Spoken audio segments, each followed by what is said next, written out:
Assalamualaikum warahmatullahi wabarakatuh. Perkenalkan, nama saya Fira Mokaroma, NIM 2412111007. Pada materi kali ini saya akan menjelaskan materi UAS dari awal hingga akhir, tapi kemungkinan itu tidak berurutan, bisa dari awal, tengah, ataupun akhir, sesuai dari diri saya sendiri ya. Oke, baik, yang ingin saya jelaskan yang pertama itu ada komunikasi politik di era media baru. Nah, selamat datang nih, selama ribuan tahun komunikasi politik itu bergantung pada pidato, surat kabar, dan siaran TV. Nah, namun dalam 2 dekade terakhir, sebuah revolusi itu diam-diam mengubah segalanya dengan hadirnya media baru berbasis internet. Komunikasi politik ini tidak lagi searah. Rakyat itu bisa langsung merespon, berbagi, bahkan mempengaruhi narasi politik secara real time. Oke, nah terus di situ juga terdapat pergeseran paradigma. Dulu komunikasi politik bersifat one to many, satu pemimpin, satu pesan, jutaan pendengar pasif. Nah, kini paradigma itu berubah menjadi many to many. Semua orang bisa menjadi produsen sekaligus konsumen informasi politik. 3 pergeseran utama yaitu ada dari gatekeeping media massa, terus ke desentralisasi informasi, dari kampanye berbasis wilayah ke kampanye berbasis data, dari retorika formal ke komunikasi personal dan emosional. Nah, transformasi ini terjadi dalam beberapa fase. Ada pada era radio tahun 1920-an. Jadi di situ suara pemimpin masuk ke rumah rakyat. Nah, era TV itu pada 1960-an, visual itu menjadi senjata politik. Terus adanya debat Nixon vs Kennedy. Terus ada era internet pada 1990-an. Nah, terus website kampanye pertama muncul, era media sosial 2004 hingga kini. Itu menurut Trump. Hingga politisi Indonesia memanfaatkan Facebook, Twitter, TikTok sebagai panggung utama. Nah, kekuatan media baru itu memiliki 4 kekuatan yang bisa mengubah lanskap politik. Yang pertama itu kecepatan. Informasi itu bisa menyebar dalam hitungan detik. Jangkauannya itu bisa menembus batas geografis tanpa biaya distribusi. Nah, ada juga interaktivitas, dialog langsung antara politisi dan konstituen. Terus personalisasi, pesan disesuaikan untuk segmen pemilih tertentu. Strategi personalisasi, politisi modern itu menggunakan data analytics untuk mempersonalisasi pesan. Contohnya itu Cambridge Analytica pada Pilpres AS 2016 menggunakan profil psikografis dari 87 juta pengguna Facebook untuk menarget iklan politik. Nah, di Indonesia ini strategi serupa terlihat pada pemilu 2024, yakni penggunaan micro-targeting di Instagram dan WhatsApp berbasis data demografi pemilih. Nah, terus di situ ada lanskap digital Indonesia.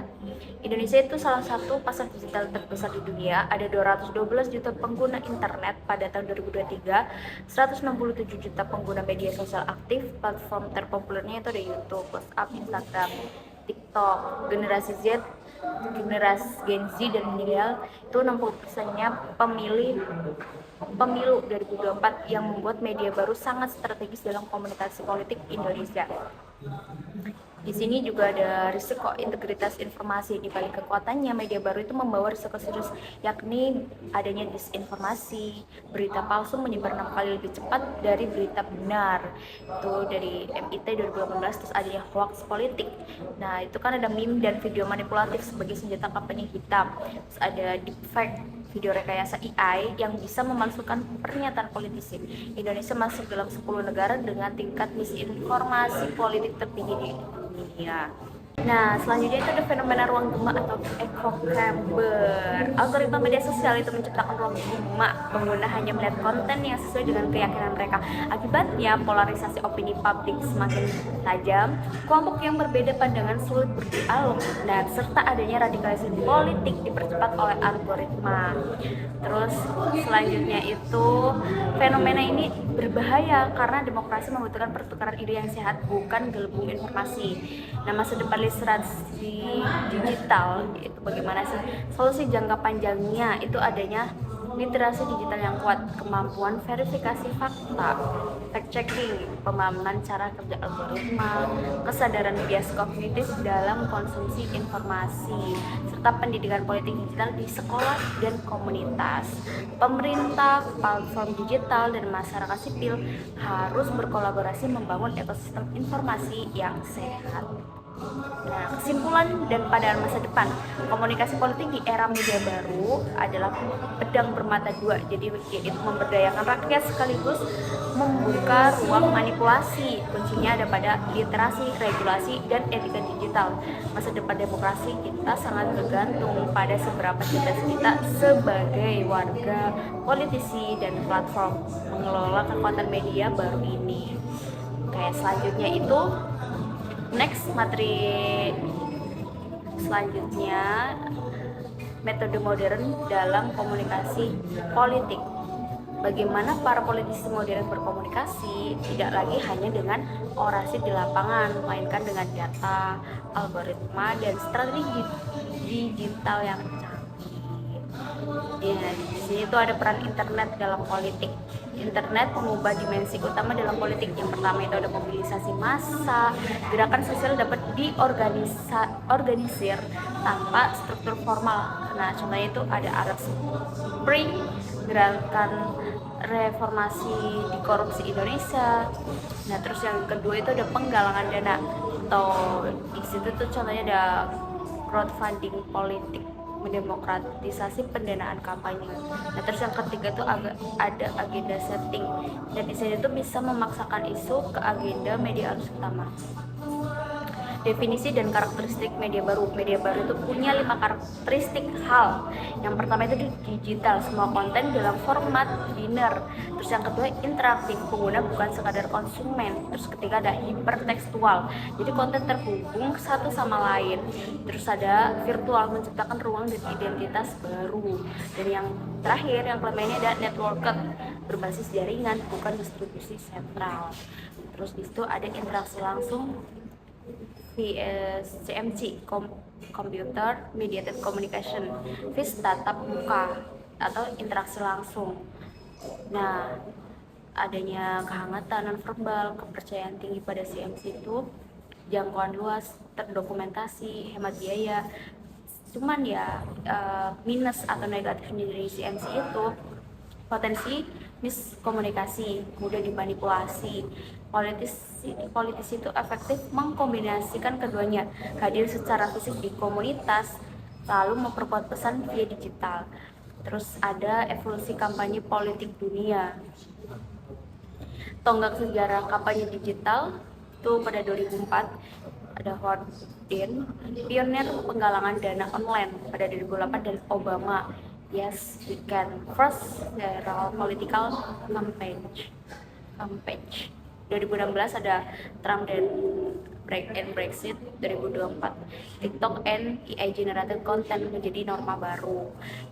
Terus selanjutnya itu ada dinamika and new public sphere. Jurgen Habermas mencetuskan konsep ruang publik atau public sphere sebagai tempat warga berdebat soal kepentingan bersama. Media baru menciptakan ruang publik baru yang lebih inklusif, siapa saja bisa bersuara, lebih cair, tidak terstruktur, mudah didominasi suara keras, terus berpotensi fragmentasi atau echo chamber. Tantangannya bagaimana memastikan kualitas diskusi di ruang publik digital. Selanjutnya ada kekuatan tekanan politik online. Political pressure terbukti efektif. Petisi charge orang mempengaruhi kebijakan nyata. Ada hashtag campaign kayak hashtag save KPK, hashtag mosi tidak percaya. Terus memaksa respon pemerintah, citizen journalism, mengekspos kasus yang diabaikan media arus utama. Namun tekanan online juga bisa dimanipulasi melalui buzzer, bot akun, dan astroturfing, gerakan massa palsu. Terus selanjutnya saya akan menjelaskan terkait kerangka teori. teritori kunci untuk memahami komunikasi politik digital. Itu ada agenda setting, terus media itu menentukan isu mana yang dianggap penting, ada framing theory, cara membimbing isu mempengaruhi persepsi publik, terus ada use and gratification, audience aktif memilih media sesuai kebutuhan, terus ada spiral of silence, orang enggan berbicara jika merasa pandangannya minoritas, terus yang terakhir itu ada diffusion of innovation, bagaimana ide publik menyebar di masyarakat. Selanjutnya ada manajemen dan komunikasi krisis. Di era digital, krisis politik bisa muncul dan meledak dalam hitungan jam. Strategi manajemen krisis yang pertama itu ada deteksi dini, monitoring media massa 24/7, respon cepat, golden hour, respon dalam 1 jam pertama. Terus ada transparansi, akui kesalahan, jangan tutup-tutupi. Terus ada konsisten pesan, semua juru bicara berbicara satu suara. Yang kelima, recovery, bangun kembali kepercayaan pasca krisis. Oke, metode modern komunikasi politik bukan hanya soal teknologi, tapi soal memahami manusia. Data dan algoritma hanya alat. Strategi yang etis, pesan yang otentik, dan kepercayaan publik tetap menjadi fondasi utama komunikasi politik yang efektif. Oke, baik. Selanjutnya itu ada terkait strategi komunikasi politik. Mengapa ada politisi yang pesan-pesannya selalu diingat sementara yang lain mudah terlupakan? Jawabannya adalah di strategi. Materi ini itu mengupas teknik-teknik strategis dalam komunikasi politik yang terbukti efektif. Yang pertama itu ada teknik persuasi dalam politik. Aristoteles mengidentifikasikan 3 pilar persuasi yang tetap relevan hingga kini. Yang pertama itu ada logos atau logika, argumen berbasis data, fakta, dan rasionalitas. Contohnya itu kemiskinan turun 5% dalam 3 tahun berdasarkan data BPS. Yang kedua itu ada etos, kredibilitas, otoritas, dan rekam jejak pembicara. Contohnya itu sebagaimana kepala daerah selama 10 tahun. Terus ada yang ketiga itu patos, emosi, menyentuh perasaan audiens. Contohnya cerita personal tentang keluarga miskin yang berhasil. Selanjutnya ada framing dan narasi politik. Framing itu seni membingkai realita. Kata-kata yang dipilih menentukan persepsi. Kenaikan harga, vis penyusunan harga yang terencana, penggusuran vis penataan kawasan, utang negara vis investasi masa depan. Politisi yang menguasai framing bisa mengendalikan narasi publik bahkan dalam isu yang tidak menguntungkan mereka. Strategi pesan atau message strategi itu yang ketiga, pesan politik yang efektif harus memenuhi formula SMACC, simple, mudah diingat, max itu 7 kata inti, terus memorable, ada hook, emosional yang visual, autentik sesuai karakter dan rekam jejak, konsisten, diulang di semua platform, kredibel, didukung data dan testimoni. Contoh suksesnya itu Indonesia Maju, sederhana, positif, bisa dimaknai luas. Nah, terus ada political branding and positioning. Politisi adalah merek yang perlu dikelola seperti merek produk. Nah, identitas itu ada nilai, visi, karakter apa yang ingin ditonjolkan. Terus diferensiasi apa yang membedakan dari kompetitor. Terus positioning di benak pemilih itu mana yang bersaing. Contoh positioning sebagai pemimpin merakyat dibangun melalui konsisten gestur, pakaian, hingga cara berbicara. Strategi konten di era digital atau konten strategi untuk politisi di era media sosial. 70% konten nilai itu berisi edukasi, informasi, inspirasi, dan 20% konten interaksi, tanya jawab, diskusi, respons, follower. Terus 10% konten promosi, kampanye pencapaian, agenda format konten, video pendek, atau TikTok. Paling efektif itu untuk jangkauan artikel panjang, untuk membangun kepercayaan, ada infografis untuk data kompleks. Terus yang terakhir mungkin ya ada influencing and coalition building. Jadi strategi mempengaruhi opini publik melalui koalisi. Yang pertama ada key opinion leaders atau disingkat KOL, tokoh berpengaruh yang merekomendasikan kandidat. Terus kedua ada grassroots influencers, relawan organik di komunitas lokal. Yang ketiga itu ada third party validation, endorsement dari tokoh netral yang dipercaya. Terus keempat ada earned media, ikutan pers yang tidak dibayar melalui isu relevan. Nah, ternyata masih ada lagi guys, komunikasi nonverbal dan citra. 55% komunikasi adalah bahasa tubuh atau mehrabian. Dalam politik, di pertentangan yang kuat atau kepercayaan diri, kontak mata langsung sama dengan kejujuran, poster terbuka sama dengan keterbukaan pada rakyat, pakaian yang tepat atau positioning yang relevan. Terus ada kesalahan nonverbal di depan kamera bisa viral dan merusak citra dalam hitungan jam. Selanjutnya ada juga strategi debat dan public speaking. Terus memenangkan debat publik. Menurut Bridge Teknik, jawaban singkat lalu arahkan ke pesan utama. Terus ada deflection, alihkan serangan ke kelebihan diri. Terus ada soundbite, siapkan kalimat pendek yang mudah dikutip media. Stay calm, emosi negatif di kamera selalu merugikan. Ada humanis, gunakan kisah nyata untuk memperkuat argumen. Nah, jadi strategi komunikasi politik bukan tentang manipulasi, melainkan tentang menyampaikan visi yang benar dengan cara yang paling efektif. Politisi yang jujur namun tidak terampil berkomunikasi akan kalah oleh politisi licik yang komunikatif. Oleh karena itu, mempelajari strategi ini penting agar kebenaran bisa disampaikan dengan kekuatan yang setimpal. Oke, materi selanjutnya itu ada media dan politik. Siapa yang lebih berkuasa, politisi atau media? Pertanyaan ini telah menjadi debat besar dalam ilmu politik dan komunikasi selama puluhan tahun. Materi ini menelaah hubungan kompleks antara media, politisi, dan publik. Nah, pertama itu ada teori-teori utama media dan politik. Satu itu ada agenda setting teori. Nah, media itu tidak memberitahu kita apa yang harus dipikirkan, tapi memberitahu memberitahu kita apa yang harus dipikirkan. Isu yang sering muncul di media sama dengan isu yang dianggap penting publik. Terus kedua ada framing teori. Media membingkai isu dengan cara tertentu, memilih aspek mana yang ditonjolkan dan mana yang diabaikan. Ketiga ada framing teori. Media mempengaruhi standar yang digunakan publik untuk menilai politisi. Yang keempat ada gatekeeping teori. Editor dan jurnalis sebagai penjaga gerbang yang memutuskan informasi mana yang sampai ke publik. Terus selanjutnya ada hubungan segitiga antara politisi, media, dan publik. Hubungan antara tiga aktor ini bersifat saling mempengaruhi. Politisi ke media memberikan informasi konferensi pers, spin atau PR. Terus media ke publik memberitakan, menginterpretasi, membentuk opini publik.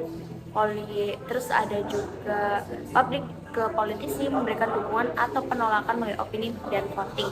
Publik ke media menentukan rating, konsumsi, dan kepercayaan pada media. Ketidakseimbangan di antara ketiganya menciptakan krisis demokrasi. Selanjutnya itu ada media sebagai watchdog dan lapdog. Fungsi ideal media dalam demokrasi adalah sebagai watchdog atau agen penjaga, mengawasi kekuasaan dan mengekspos korupsi. Namun dalam praktik, media sering berubah menjadi lapdog, agen peliharaan. Ketika pemilik media memiliki afiliasi politik, ketergantungan iklan pemerintah, tekanan legal terhadap jurnalis investigatif Indonesia, memiliki konsentrasi kepemilikan media yang tinggi di tangan segelintir konglomerat. Nah, terus ada konglomerat media dan independensi. Konsentrasi kepemilikan media berusuk bagi demokrasi. Satu suara mendominasi narasi publik. Konflik kepentingan antara bisnis dan jurnalisme. Terus ada pluralisme informasi berkurang dan solusi. Akhirnya regulasi anti monopoli media, dukungan media independen, dan penguatan jurnalisme publik atau public service media. Terus ada juga spin, PR politik dan manajemen. Spin doctoring adalah seni mengelola persepsi media. Jadi press release, pesan resmi yang disiapkan untuk media, atau ada media briefing, pertemuan tertutup dengan jurnalis pilihan. Terus ada trial balon, meluncurkan ide via bocoran untuk mengukur reaksi. Ada damage control, meminimalkan dampak berita buruk. Terus news pegging, menghubungkan agenda keberitahuan. Dan selanjutnya ada juga media sosial versus media tradisional. Perbandingan pengaruh dalam politik, media tradisional itu lebih kredibilitas tinggi, jangkauan luas, tapi satu arah dan lambat. Sedangkan media sosial itu interaktif, real time, tapi mudah dimanipulasi dan kurang akuntabel. Tren terkini itu politisi bypass media tradisional dengan berkomunikasi langsung ke publik via media sosial. Trump adalah contoh ekstrim. contohnya itu ada Twitter sebagai kanal komunikasi resmi. Jurnalisme warga dan citizen journalism. Siapa saja kini yang bisa menjadi jurnalis? Dampak positifnya, informasi dari sudut yang diabaikan media arus utama. Terus ada akuntabilitas real time terhadap politisi. Tapi negatifnya itu minimnya verifikasi dan standar etika, mudah dimanfaatkan untuk menyebarkan disinformasi. Platform lewat YouTube, blog, podcast politik, semua berkontribusi pada ekosistem informasi politik. Nah, hubungan media dan politik adalah hubungan yang tidak bisa dipisahkan, namun harus selalu dikritisi. Publik yang cerdas, media yang independen, dan politisi yang akuntabel adalah 3 pilar demokrasi yang saling menopang. Literasi media bukan kemewahan, ini kebutuhan warga di era informasi. Terus ada materi terakhir, sepertinya bukan yang terakhir ya, itu terkait pendapat umum dan polling. Suara rakyat adalah suara Tuhan, demikianlah kata pepatah. Tapi bagaimana kita tahu apa sebenarnya suara rakyat? Jawabannya melalui survei dan polling. Materi ini mengupas bagaimana pendapat umum diukur, diinterpretasi, dan digunakan dalam politik. Pertama itu ada pengertian pendapat umum atau public opinion. Public opinion adalah agregat pandangan individu dalam masyarakat terhadap isu tertentu. Karakteristiknya itu ada dinamis, berubah sesuai peristiwa dan informasi baru, terbentuk dipengaruhi media, pendidikan, keluarga, pengalaman. Sedang kompleks, tidak selalu rasional atau konsisten, dan ada juga mempengaruhi keputusan politik dan kebijakan publik. Teori pembentukan opini publik. Beberapa teori menjelaskan bagaimana opini terbentuk. Satu ada two-step flow, itu dari Lazarus Steele. Pesan media, terus opinion leader, masyarakat. Yang kedua ada spiral of silence, itu oleh Noel Newman. Minoritas membungkam diri ketika merasakan pandangan tidak populer. Yang ketiga ada cultivation theory, papar media jangka panjang membentuk persepsi realita. Dan ada social learning, manusia belajar pandangan politik dari lingkungan. Metodologi survei dan polling yang valid harus memenuhi syarat, yakni sampel representatif, mewakili populasi target, usia, wilayah, pendidikan, dan lain-lain. Ukuran sampel minimal itu 1.200 responden. Untuk margin of error-nya itu lebih kurangnya 3%. Ada juga random sampling. Setiap anggota populasi punya peluang yang sama dipilih. Pertanyaan netral, tidak mengandung bias atau pengarahan. Terus ada waktu yang tepat, tidak dilakukan saat terjadi peristiwa ekstrim. Jadi jenis polling itu yang pertama ada electability poll, mengukur elektabilitas calon. Terus yang kedua ada job approval poll, menilai kinerja pejabat yang sedang menjabat. Terus ada isu poll, mengetahui pandangan publik tentang isu tertentu. Terus yang keempat ada trick poll, memantau perubahan opini dari waktu ke waktu. Terus ada exit poll, survei saat pemilih baru keluar dari TPS. Terus ada quick count, perhitungan cepat hasil pemilu dari sampel TPS. Nah, terus ada interpretasi dan batas polling. Yang perlu dipahami dalam membaca hasil polling itu margin of error, hasilnya itu kurang lebih 3%. Berarti hasil aktual bisa lebih tinggi atau rendah. 3% confidence level, biasanya 95%, ada 5% kemungkinan hasil berbeda. Misalnya undecided voters, pemilih yang belum menentukan pilihan bisa membalik hasil. Terus ada last swing, perubahan opini di detik-detik terakhir sebelum pemilu. Nah, terus juga ada peran polling dalam kampanye. Tim kampanye itu menggunakan polling untuk satu, mengidentifikasi segmen pemilih potensial, dua, menguji pesan kampanye sebelum diluncurkan, terus yang ketiga ada menentukan isu yang paling relevan bagi pemilih, terus ada mengalokasikan sumber daya ke wilayah kompetitif, memantau dampak serangan lawan. Nah, ada juga masalah dan manipulasi dalam polling. Polling itu bisa disalahgunakan atau push pull, pertanyaan yang dirancang untuk mempengaruhi bukan mengukur. Terus ada bandwagon effect, hasil polling mempengaruhi keputusan pemilihan ragu. Terus ada lembaga survei mengikuti hasil lembaga lain untuk menghindari outlier. Terus ada seleksi sampel bias, memilih responden yang menguntungkan klien. Membaca polling dengan kritis, siapa yang mendanai, bagaimana metodologinya, polling digital and big data. Terus ini ada revolusi digital, itu mengubah cara mengukur opini publik, social listening, analisis sentimen, dan media sosial. Terus ada online survei lebih cepat dan murah, tapi bias platformnya itu big data analitisnya itu prediksi perilaku pemilih dari data agregat. Sudah fokus grup online, diskusi mendalam via platform virtual, namun data digital memiliki bias, hanya populasi yang terhubung internet.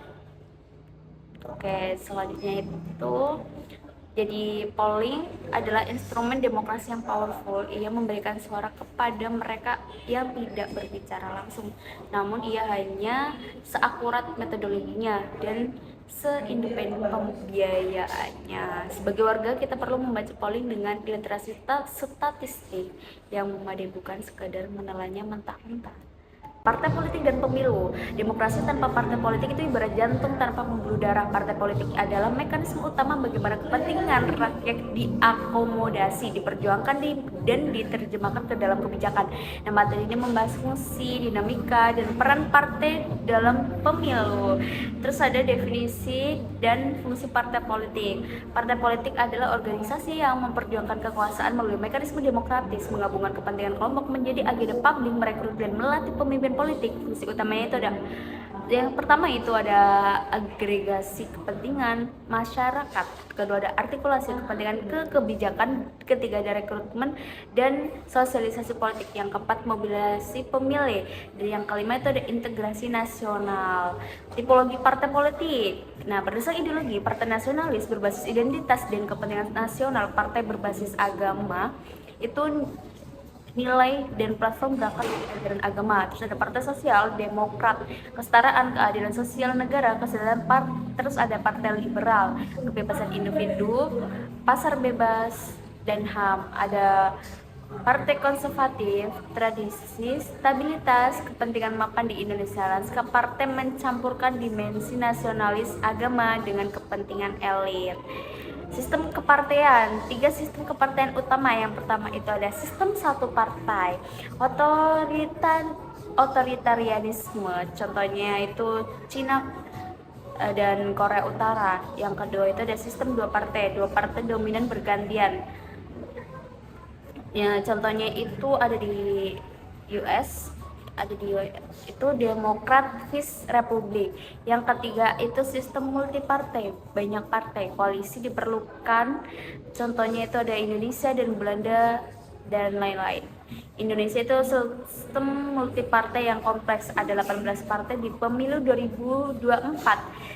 Dan koalisi menjadi keniscayaan, namun juga berpotensi menciptakan politik di transaksional. Nah, terus selanjutnya ada partai politik Indonesia, dinamika kini.